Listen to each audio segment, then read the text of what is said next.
I'm going to tell you about a study that we think is going to transform the way that MS is treated and bring new hope to the millions of people that have this disease. So here are a few quick sketch of numbers that characterize the study. OPT-UP is the name of the study. It's one study that has two parallel goals: to optimize treatment, that's the OPT, and to understand progression, which is the UP.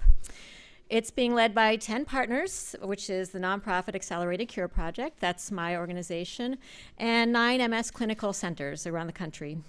It will enroll approximately 2,500 subjects and has the potential to benefit 2.5 million people worldwide.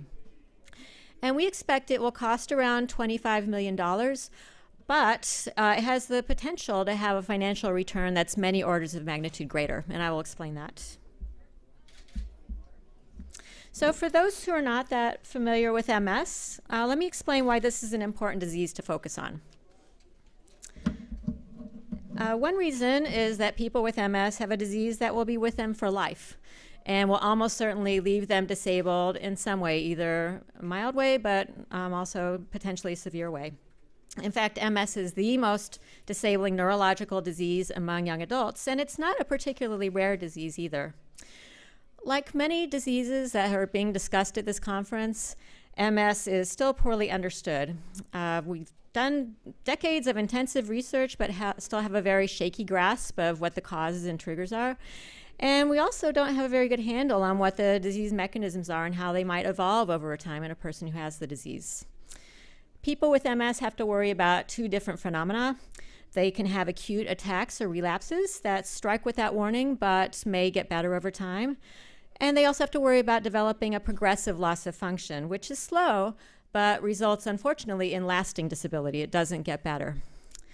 While there are some treatments available, all of which modulate or suppress the immune system, they only seem to help people with the relapsing form of MS. Nothing right now has been shown to affect the progressive forms of MS, and none of these treatments can be considered cures as of now. So, as you can imagine, a disease like this takes a large toll on those who are affected by it. Because the disease occurs in the central nervous system, the effects range far and wide, ranging from things like paralysis, blindness, cognitive dysfunction, etc. People with MS are more likely than their peers to lose their jobs. People with MS are more likely to get divorced than others in the general population. And because the effects of MS are unpredictable in their timing and severity, people who have the disease are often anxious, understandably, and feel like they've lost control of their lives. In addition to the human costs, MS also represents an enormous financial loss to individuals, to their families, and to society in general. In the US, MS costs an average of $50,000 per person, with the two biggest components of that being lost earning potential and the cost of disease-modifying treatments, which currently run around $40,000 to $50,000 per year. The overall cost of MS in the United States is $28 billion. What drives these numbers? For the most part, it's how many relapses a person has, how bad the relapses are, so whether they need to be hospitalized, and also how disabled a person is, which affects their ability to work and the amount of care that they need. So taking all of this into account, the need to do something is clearly pressing. The question is, at this time, what should we be doing? What should we as a nonprofit be doing? What should the academic and the industry be doing? We think that we're at an inflection point where there are new ways to tackle the challenges of MS that have never existed before. And we've identified two unmet needs that, if addressed properly, could let us greatly limit the impact of the disease going forward. Let me tell you about those two needs. The first one has to do with treatment optimization. So there are currently 8 approved treatments to prevent MS relapses, and there are more in the pipeline, which is great. It's wonderful to have plenty of choices. The problem is that there's no way right now of predicting which treatment will help which person, which treatment will be effective and which treatment won't come along with a lot of side effects, which can be either annoying or outright dangerous. Each drug seems to help some people, not everybody, and each drug has its own profile of side effects, which different people will be susceptible to varying degrees. Right now, drugs are prescribed to patients on a trial and error basis, which nobody likes. The patient doesn't like to be told, we're going to try this and see what happens, and the clinician doesn't like to be in the kind of awkward position of saying, I don't know. We have to give this a try and change if we need to. And so oftentimes the drug isn't the right one. And so the patient spends time on that suboptimal drug representing lost brain and spinal cord tissue, representing wasted money and unnecessary hits on the patient's quality of life. So we are now in the age of personalized medicine, and these techniques have the potential to alleviate this problem by assuring that people with MS get on the treatment that's best for them. And some of our clinicians also say that with the most effective drugs, the most highly effective drugs, some people might even approximate a cure if they're on the right drug from the beginning, at least if they can get their disease suppressed at the right time, at least for a period of time. So that's really exciting. Personalized medicine approaches are proving to be useful in other diseases, both from a effectiveness standpoint and a minimizing side effects standpoint, and we have every reason to believe that the same can be true for MS if we have the appropriate evidence in hand, which currently we obviously do not. Another useful and interesting aspect of this new era of treatment choice is that it lets us learn more about MS pathogenesis. What we can do now is analyze samples from individuals who are starting a treatment, either before they start and then after, and then see what changed and correlate that with the clinical outcomes. And if we can do this on multiple drugs, then we can really learn about what the disease is like and what the patterns of disease like are among different patients. And so the more treatments we have, the more ways we have of basically perturbing the body and the disease, and the more we can therefore learn. The second unmet need that's important and is driving us forward has to do with progression in MS, which is responsible for more disability than relapses, and as I said, doesn't respond to current therapies. Basically, people with progressive MS right now usually are told there's nothing we can do. Hopefully, you'll be able to keep what you have for a long time, but we don't know. We have very little insight into what causes progressive MS and why our drugs don't help with it. One hypothesis holds that progressive MS is fundamentally a different disease from relapsing MS, that maybe immunological differences account for whether you have relapses or whether you progress. There's another school of thought that says it's not that. It has to do with your neuronal reserve, the ability of your brain and your spinal cord tissue to regenerate or to reroute signals. And once you use that up, then you have nothing left, and anything you lose will stay lost forever. We don't know which of these hypotheses is right, and obviously they're two different things entirely and would demand different therapeutic strategies. So if we could narrow in on what the actual culprit is, then we could probably attract R&D spending and offer people with progressive MS a hope that they will find ways to treat their disease in the future. So hopefully I've been able to present a compelling case for why these two unmet needs should be addressed now. The next question is, who is going to tackle these and how? So my organization is the Accelerated Cure Project. We're a nonprofit. Our mission is to cure MS. In our 10 years of existence, we've completed a thorough review of the causes and triggers of MS in the literature. We've built an open access sample and data repository that's enrolled 3,000 subjects and has supported 65 studies. And we've launched a website aimed at providing information and community to MS researchers. Last year, we reached out to the investigators at the clinics who have helped to build our MS repository, and we invited them to join us in a collaborative study network. The purpose of this network is to carry out research in MS that can't be addressed by individual centers acting on their own, but that are greatly needed. So we held meetings with the investigators to discuss which research topics are the most compelling and relevant for the network to undertake. And these two issues of optimizing treatment and understanding progression rose right to the top. We believe that with a single study, we can address both of these issues. OptUp is going to involve enrolling 2,500 people with MS, following them for several years, and collecting biosamples and outcomes data along the way.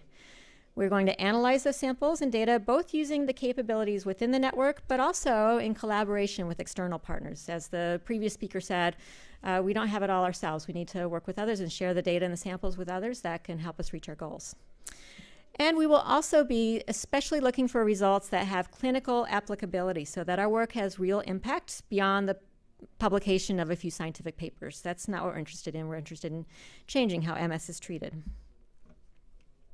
So here's a schematic of the study design. The subjects will include people who are starting one of the approved disease-modifying therapies, as well as people with progressive MS. We will follow them over time with regular clinical assessments, with imaging, with sample collection, and with patient-reported outcomes, which are very important because those are the kinds of things that clinical trials don't capture. And those are the things that really matter to people with MS, such as are they still working, or are they still able to maintain an active social life? We want to make sure that OPTUP reports on those important measures as well. We will also document those things that happen along the way, such as when people do make changes in their treatment, when people have relapses, and when people change to a progressive course of MS. And we don't have these things are not placed on a particular timeline, but it's just to illustrate that along the way, this is what we're doing. And we're hoping that people will want to stay in the study for multiple years. Part of what we're trying to do is design the study so that it will be attractive and not drive people away because we're either ignoring them or being too aggressive about asking them for every detail of their lives. So within a small number of years, we expect to have a very rich data set, which will grow even more valuable over time. The end results we want to achieve include finding predictors of treatment outcomes that can successfully guide treatment choices in people with MS. We also will ensure that these predictors have actual clinical impact, as I said, by finding partners who can work with us to develop things like clinical assays and clinical decision support systems. On the bottom part, on the right, we also want to rigorously demonstrate the existence of biomarkers in progressive MS, which would then support the hypothesis that biological changes underlie progressive MS.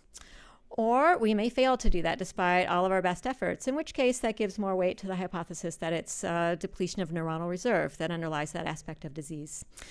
Either way, we'll have a stronger sense of what's going on with that aspect of MS, and then we'll have a better sense of what needs to be done in order to stop or slow MS from progressing in the future. So what do we need to succeed at all this? Well, I've included a picture of the Boston Pops, our local orchestra, which has strings and percussion and brass, etc., all working together, and all of which are needed. In the same way, we have to assemble an orchestra of different partners in order to fully achieve the goals of OPTUP. Let me highlight a couple of the partners that are going to be particularly important. Our study participants are going to be particularly important in determining whether the study succeeds. And so we're therefore putting together a community advisory panel of people with MS who will help guide us as we implement the study, as we design it, as we implement it, and then as we decide what the results are and how to best disseminate those. We also need the engagement of so-called path to impact partners who can help with generating and translating results from the study. And I've listed a few of the kinds of partners we need right there. We've identified several groups who want to be part of this, many of which we've already worked with on repository-based studies. So we know that we can entice people to come and shoulder the burden with us. We're also always looking for more. So if you represent a company that can contribute to this effort, I hope you'll let me know. So as you can see from the slide, we are pushing the program forward in several aspects. We're not there yet, but we are working on it. It's starting to gel. We're making strong progress. Our plan is to launch OPTUP in the first half of next year, after we raise the money sufficient to cover the first 2 years. Our estimated budget is $25 million for enrolling the 2,500 subjects and following them for 5 years. We think that MS biopharma companies should be interested in supporting the study. We think that they are going to see value in the end results and will want to support us. We're starting to talk with them about the study. We're also approaching individual donors who have an interest in MS, as well as foundation. And then there are also government agencies such as the NIH, but in particular PCORI, which has a mission to promote patient-centered outcomes research. And we think because that's a focus of ours as well, that our missions are aligned and we may be successful at attracting money from that source as well. So when all is said and done, what do we hope to achieve for our constituents? Well, just a few simple things. We think that people with relapsing remitting MS will be able to get on the right treatment right away. They will have better health and they will be better off. And some may even go into long-term remission. And people with progressive MS will finally have reason to hope because we will have answered long-standing questions about the fundamental nature of their illness. If you're interested in helping with this, I hope you'll get in touch. Thank you very much. And if you have any questions, I'd be happy to take them.